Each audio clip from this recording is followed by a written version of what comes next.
Hi mga Lods, welcome back sa ating channel mga Lods. Andito na naman tayo, nagbabalik naman tayo. Chops TV, baka naman. Sa mga hindi pa na-subscribe, please subscribe my YouTube channel mga Lods. Tignan nyo, yan pong ating mga native chicken. Paminsan-minsan lang tayo nag-upload kasi may trabaho tayo mga Lods. Yan, nakapingin lang po tayo sa ating mga native chicken, baka naman. Yung iba hindi pa nakarating. Namamasyal pa, ayan pong ating bakuran ng ating mga native chicken. Yan, hindi po yan atin doon sa kapitbahay po namin yan. Hindi po yan amin. Ayan pong aking asawa. Tignan niyo mga buds. Yan. Ito po yung pinapakain natin mga buds. Trap corn, tsaka yung pigeon pellets.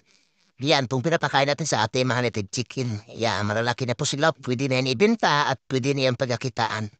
At pwede na rin ulamin, baka naman masarap yan, Lods. Masarap yan, native chicken o tawag sa amin dito, Bisayang manok. Sa kabisayaan, mga Lods. Masarap yan, masarap. Sa mga hindi pa nakasubscribe dyan, mga Lods. And please subscribe and follow my channel, mga Lods. Maraming salamat and see you next video. Bye-bye.